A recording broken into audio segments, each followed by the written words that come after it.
सभी को प्रणाम। आज का स्वाध्याय का जो है टॉपिक है गायत्री साधना के प्रत्यक्ष चमत्कार। सर्वशक्तिमान गायत्री।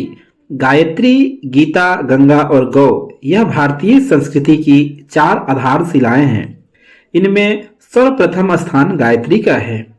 हिंदू धर्म के सभी शास्त्र, सभी संप्रदाय, सभी ऋषि एक स्वर से गायत्री की महिमा को स्वीकार करते हैं। अथर्ववेद में गायत्री की स्तुति की गई है, जिसमें उसे आयु, प्राण, शक्ति, कीर्ति, धन और ब्रह्म तेज प्रदान करने वाली कहा गया है।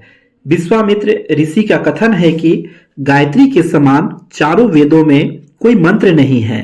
संपूर्ण वेद, यज्ञ, दान, तप गायत्री मंत्र की एक कला के समान भी नहीं है। भगवान मनु का कथन है कि ब्रह्मा जी ने तीनों वेदों का सार गायत्री मंत्र निकाला। इसे जानने से वेद जानने का फल प्राप्त होता है। महर्षि याज्ञवल्क्य का कथन है, गायत्री को एक ओर और दूसरी ओर 60 अंगों समेत वेदों को रखकर तराजू में तोला गया तो गायत्री भारी निकली। पराशर कहते हैं, जो गायत्री से हीन है वह क्षुद्र है। शंख ऋषि कहते हैं कि नरक रूपी समुद्र में गिरते हुए को हाथ पकड़कर बचाने वाली गायत्री ही है। सौनिक ऋषि कहते हैं कि गायत्री अगिनत सांसारिक और परलौकिक सुख संपदाओं की जननी है। अत्रि ऋषि कहते हैं कि जो गायत्री तत्व को समझता है उसके लिए संसार में कोई दुख शेष नहीं रहता। व्यास जी कहते हैं कि सिद्धि की गई गायत्री कामधेनु के समान है। गंगा शरीर के पापों को दूर करती है, गायत्री से आत्मा निर्मल होता है। गंगा शरीर के पापों को दूर करती है, गायत्री से आत्मा निर्मल होती है। भारद्वाज ऋषि का वचन है कि गायत्री से ब्रह्म साक्षात्कार होता है और मनुष्य स्वर्ग तथा मुक्ति का अधिकारी होता है। नारद जी कहते हैं कि गायत्री साक्षात शक्ति का अवतार है।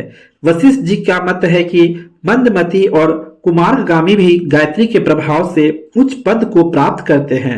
धर्म ग्रंथों में गायत्री की महिमा पर इतना साहित्य भरा पड़ा है कि उस सब का संग्रह किया जाए तो एक बड़ा ग्रंथ ही बन सकता है। वर्तमान शताब्दी के महापुरुष भी गायत्री का वैसा ही महत्व स्वीकार करते हैं जैसा कि प्राचीन काल के ऋषियों ने स्वीकार किया था। महात्मा गांधी कहते थे कि स्थिर चित्त और शांत हृदय से किया हुआ गायत्री का जप आपत्ति काल के संकटों को दूर करने का प्रभाव रखता है। लोकमान्य तिलक का कथन है कि गायत्री मंत्र में कुमार्ग छोड़कर सुमार्ग पर चलने की प्रेरणा विद्यमान है। महामना मदन मोहन मालवीय जी कहते थे कि ऋषियों ने जो अनेक अमूल्य रत्न हमें दिए उन सब में श्रेष्ठ गायत्री रत्न है। कविंद्र रविंद्रनाथ टैगोर का कथन है कि निर्विवाद रूप से गायत्री मंत्र राष्ट्र की आत्मा को जगाने वाला है। योगी अरविंद घोष गायत्री में महत्वपूर्ण शक्ति सन्निहित है बताते हैं। स्वामी रामकृष्ण परमहंस का अनुभव था कि गायत्री से बड़ी बड़ी सिद्धियां मिल सकती है। स्वामी विवेकानंद का वचन है कि गायत्री सब मंत्रों की मुकुटमणि है। जगत गुरु शंकराचार्य का मत है कि गायत्री की महिमा वर्णन करना मनुष्य की सामर्थ्य से बाहर है। स्वामी राम तीर्थ कहते थे कि गायत्री बुद्धि को काम से हटाकर राम में लगा देती है। कितना अच्छा शब्द इन्होंने लिखा है कि गायत्री बुद्धि को काम से हटाकर राम में लगा देती है। महर्षि रमन की उक्ति है कि गायत्री से आध्यात्मिक और भौतिक दोनों ही प्रकार के लाभ मिलते हैं। स्वामी शिवानंद जी कहते हैं कि गायत्री जब से शरीर निरोग रहता है, स्वभाव में नम्रता आती है, बुद्धि सूक्ष्म होती है, दूरदर्शिता बढ़ती है और मानसिक शक्तियों का विकास होता है। आर्य समाज के जन्मदाता स्वामी दयानंद सरस्वती गायत्री के श्रद्धालु उपासक थे। वे गायत्री उपासना पर बहुत जोर देते थे। ग्वालियर के राजा साहब से स्वामी जी ने कहा था कि भगवत सप्ताह कराने की अपेक्षा गायत्री पुरुषचरण कराना अधिक श्रेष्ठ है।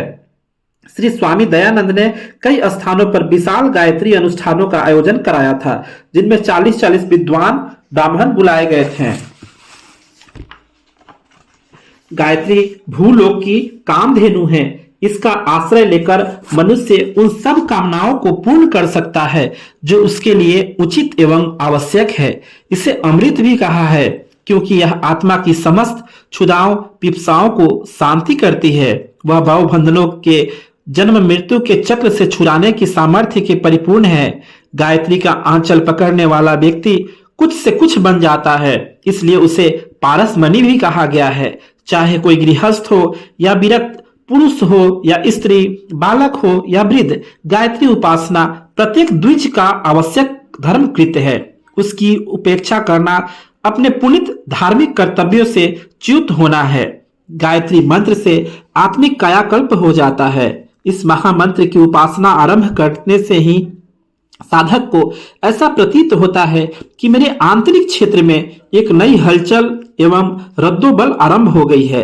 सतोगुणी तत्वों की अभिवृद्धि होने से दुर्गुण, कुविचार, दुस्वभाव एवं दुर्भाव घटने आरंभ हो जाते हैं और संयम, नम्रता, पवित्रता, उत्साह, स्फूर्ति, श्रमशीलता, मधुरता, ईमानदारी, सत्यनिष्ठा, उदारता, प्रेम, संतोष, शांति, सेवा भाव, आत्मीयता आदि सद्गुणों की मात्रा दिनों दिन बड़ी तेजी से बढ़ती जाती है।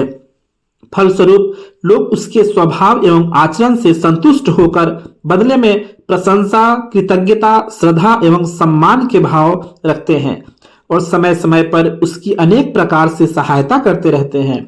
इसके अतिरिक्त सद्गुण स्वयं इतने मधुर होते हैं कि जिस हृदय में इनका निवास होगा वहां आत्म संतोष की परम शांतिदायक शीतल निर्झरनी सदा बहती रहती है।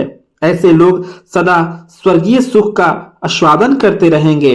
गायत्री साधन से साधक के मन क्षेत्र में असाधारण परिवर्तन हो जाता है। विवेक, दूरदर्शिता, तत्व ज्ञान और नितंभरा बुद्धि की अभिवृद्धि हो जाने के कारण अनेक अज्ञान जन्य दुखों का निवारण हो जाता है।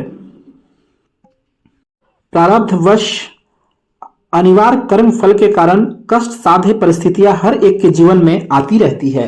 हानि, शोक, वियोग, आपत्ति, रोग, आक्रमण, विरोध, आघात आदि की विभिन्न परिस्थितियों में जहां साधारण मनोभूमि के लोग मृत्यु तुल्य कष्ट पाते हैं, वहां आत्मबल संपन्न गायत्री साधक अपने विवेक, ज्ञान, वैराग्य, साहस, आशा, धैर्य, संतोष, संयम और ईश्वर विश्वास के आधार पर इन कठिनाइयों को हंसते हंसते आसानी से काट लेता है। बुरी अथवा साधारण परिस्थितियों में भी अपने आनंद का मार्ग निकालता है और मस्ती, प्रसन्नता एवं निराकुलता का जीवन बिताता है। आज का स्वाध्याय यही समाप्त करते हैं। ओम शांति शांति शांति। आगे जारी रहेगा बाकी का जो है प्रसंग। धन्यवाद, सभी को प्रणाम।